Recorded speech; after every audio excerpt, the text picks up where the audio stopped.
So one of Norway's biggest newspapers have had reporters in Israel in recent days, and they have written several articles where they claim that Israel occupies Palestinian territories in violation of international law. And I know this is, you want to give that answer in a lecture.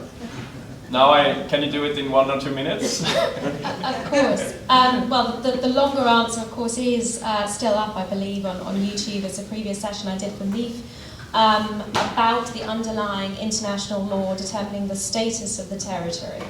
But the use of the term occupation with respect to what is better termed disputed territories is part of the legal, political battleground. The use of legal terms without their proper meaning. The use of the term occupation in this case is essentially a political term, but it's pretending, it's masquerading as a legal term, which is why you often hear it coupled with the description of illegal occupation. And as a reflection of what international law says, properly applied, I would argue, the status of the territory that Israel recovered in 1967, which had been under Jordanian occupation since the 1948-1949 war, has underlying Israeli sovereignty. And it's a rule of customary international law that tells us this, which is called uti possidetis juris. Very simply, and as straightforwardly as I can muster, it basically says that a new state that comes into being inherits the pre-existing boundaries of whatever administrative unit preceded it.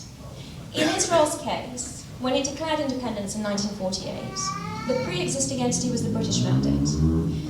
Israel was the only state to emerge in that time, and therefore by application of this rule of customary international law, the entire territory became the State of Israel at the moment of the Declaration of Independence. It's what the International Court of Justice in the Burkina Faso Mali case called the critical date. And it's at that critical date that you get a snapshot, a photograph of the territory.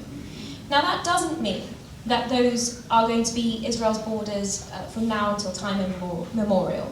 Why is this rule of customary international law so important? Because it tells us what the original status of the territory was before Jordan's occupation. And it tells us that, therefore, when Israel recovers that territory, it's not properly classed as an occupier. The rules of occupation in international law have been completely misapplied with respect to Israel. It's been singled out, and these are double standards that are applied.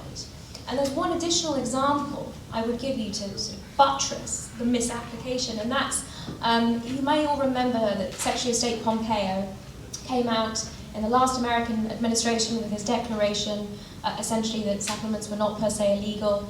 And this was a reversal of State Department policy that up until that point had been embodied in what was called the Hansel Memo, the Hansel Memorandum. Even that Hansel Memorandum was clear that the occupation that at the time it was suggesting existed would not outlive any peace agreement between Israel and Jordan. That was a memorandum that was written before the 1994 peace agreement. So even by their inconsistent and inaccurate, I would say, reasoning, the term occupation, legally speaking, wouldn't apply after a peace agreement between Jordan and Israel in any event. There are many, many layers of legal analysis that underpin the inappropriateness of the application of the term occupation, and it's unfortunately because of the complexity behind it that it's become so difficult to push back against it. But it's vital that we do, because the misuse of these terms, of occupation, of ethnic cleansing, of colonialism, of expulsions, these are all important terms under international law which are completely misapplied to Israel. They propagate falsehoods, but because they come with the veneer of legal credibility, people are afraid to push back.